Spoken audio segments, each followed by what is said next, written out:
Hey guys, Monkey2 here, and today we're covering a Tashkent game with an unlikely ally. So this is where two nations normally do not get along. They do get along in this game, so there we go. As you can see, my Tashkent, I was lucky enough to have the Decepticon camel for Rumble, and I have the Perma camel for Tashkent, so no need to waste camouflage on my Tashkent. Tashkent is a really good boat. I wouldn't say this is a masterclass. It was a good game, but I feel this could be highlights how you play it, yes, but just a genuinely a fun game to show off. I think it's a really big boat. It's probably the biggest DD I've seen. I think the cabin might be a bit bigger, but the Tashkent's a very large destroyer. It's incredibly quick, only beaten by the Fantas in terms of speed.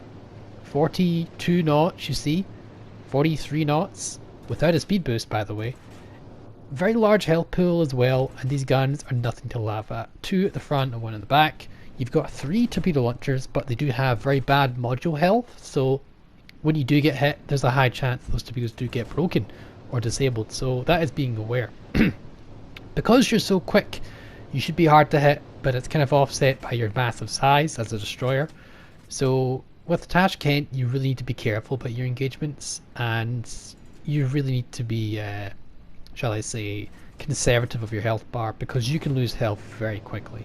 You do have a large health pool, but you really need to be sparring and cautious about it. And this game I was quite cautious of my health pool. I could have played a bit more aggressively, but I think being cautious does pay off sometimes, particularly in DDs. Being too aggressive can get you killed, and you're very much more valuable alive, especially in Destroyer, simply providing the spotting in this no carry trick game. So at the minute we're just spawning. Tashkent torpedo range is not great for DD standards. It's still better than any Russian destroyer that's not premium, because they're all 4 kilometers. This thing gets 8, I believe. It could be 8. It could be. I'm forgetting right now. Honestly, forgotten. I think it's 8. Yeah, I think it might be 8. Yeah. So what we're going to do here, we're going to get some. We just got into torpedo range again. We're a fast boat, so we're going to do what we can. Not worth firing right now. We're going to send some torpedoes. These are very slow torpedoes, but with typical Russian torpedoes, they are very stealthy. So I'm going to fire the first 2, and we're just going to fire the third set just in case we get another hit in him. Torpedoes, generally, I'm going for the flood if I can't get the full dev strike, because 9 times out of 10, the player that you're fighting against will not be a complete straight line person. They will turn, and particularly in Amasa in Alabama, and if you've got really good rudder shift, you're probably not going to get as many torps as you think on the guys. So that's always worth sending a reserve set sometimes to see if they turn away. Albemarle is approaching Z23. Good time to open up on the Z23. If you look at the position on the map, the only thing that can shoot me is the Z23. The Marble Marl can shoot me, yes, but I'm going behind this cover here, this mountain, so I can always just scoot right past. As I said, the Tashkent's very quick, so I can always help out our team in taking out this Z23. Torpedoes reload very quickly on the Z23, as you can see. You can see this right off the bat, and we've already got them reloaded, and we're just going to shoot over the island here because the Tashkent's a very large destroyer, and as it's a large boat it can shoot over these islands. And there we go, we killed the Tashkent, and we lose barely any health at all. Actually almost lost nothing really. I mean, for the DD, losing like 4k health is a lot, but look at the difference there. We didn't really lose that much at all. As predicted, to an extent, all the torpedoes on the Massa did miss. He did do some sort of turn. We weren't paying too much attention to it, but yeah. Some shells over the islands. He's not going to know who it's from, so it's definitely worth trying about. Setting some fires, and probably should stop shooting and just disengage right now if we have any chance of those torpedoes to hit. But well, I feel a bit cheeky, I guess. There's no reason. He's never going to spot us. We do get spotted. That was a major misplay on my part, and I think he's probably going to see these torpedoes, but at this point it may be a little bit too late for the poor guy. He does take a couple shots. One secondary does connect.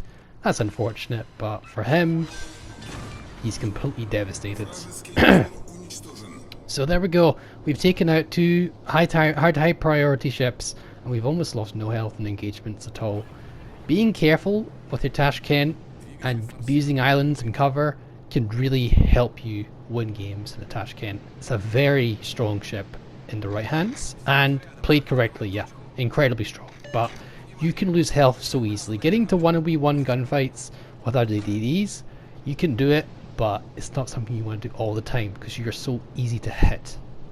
Particularly with high gunboats, you could probably win a fight with a Fletcher, but the Fletcher will give you a hard time about it. You probably can't do it more than twice, you know.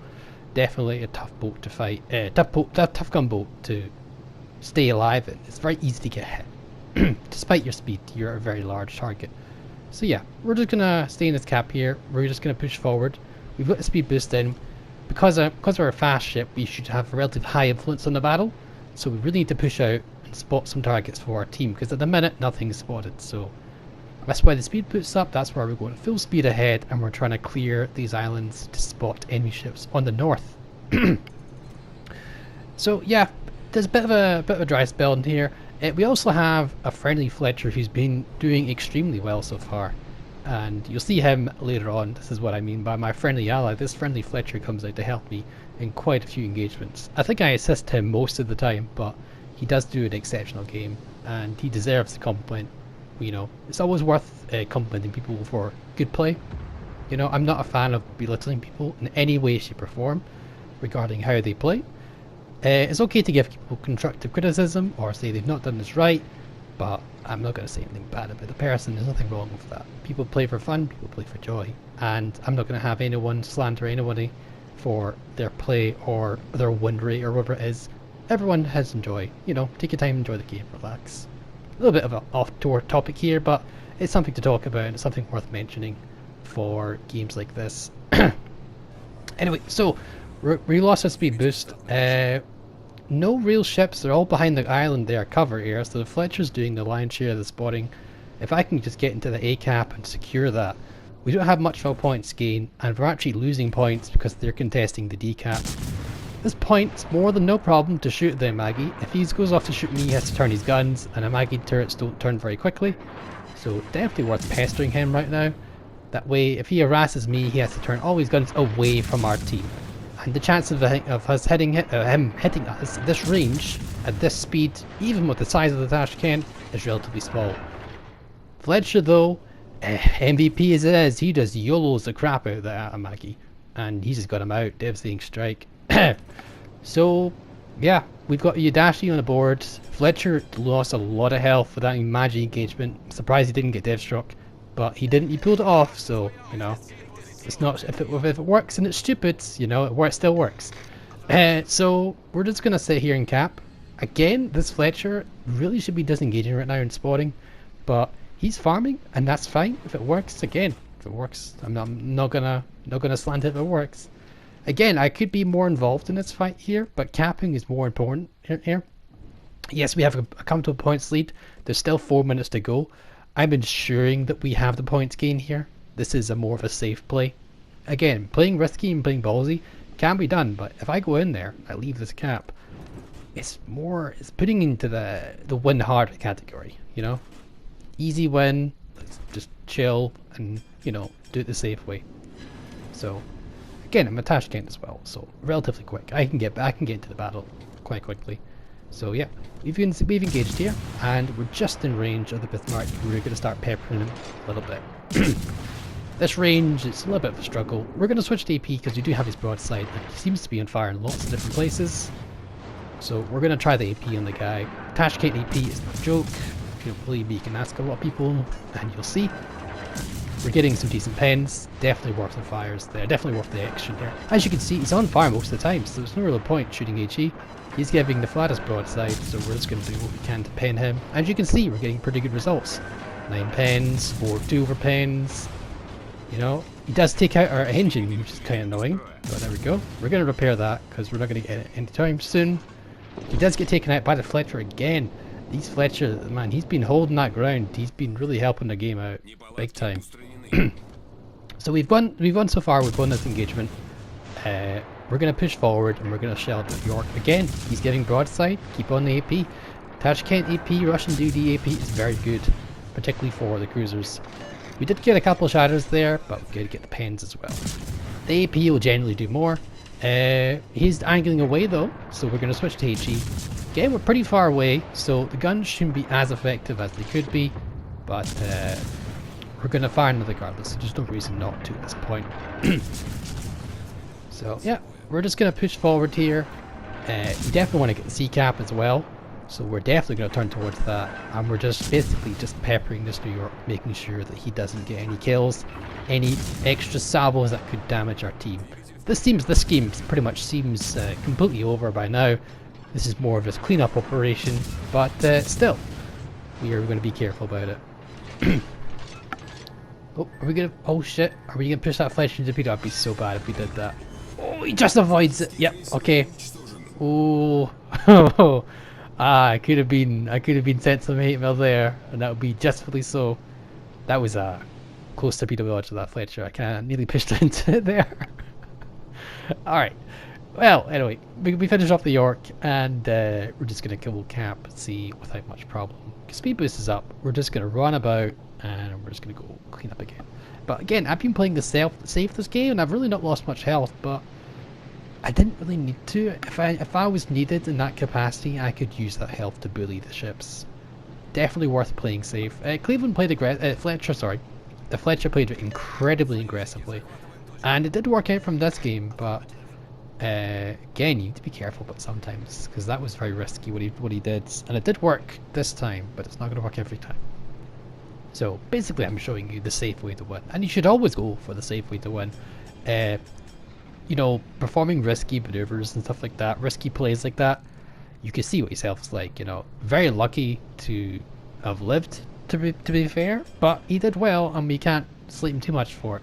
It's just you gotta be careful, because this comes onto my other video regards being bloodthirstiness and, you know, being hungry for the kill or hungry for the damage or something like that. You want your Kraken. Playing like that can be really problematic, and that's where you make big mistakes and you start doing these problems. As you can see right now, I'm just shooting to see if I can end this game a little bit quicker. I'd rather just get kill the enemy Dashi, you know. He is torping our battleship from the looks of it there. And I'm just going to push into the decap, because, you know, there's no real reason not to at this point. So yeah, we're just going to run into there. But yeah, this is it.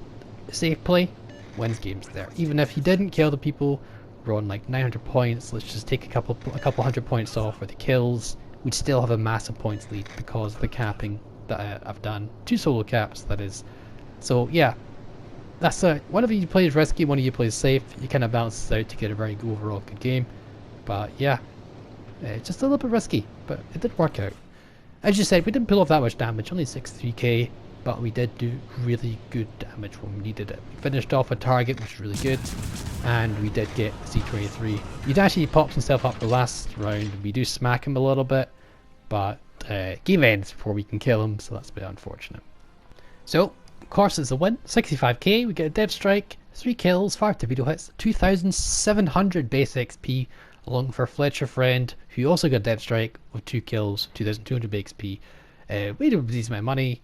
Overall, very good game. Hope you guys enjoyed this video, and as always, catch you next time. Bye for now.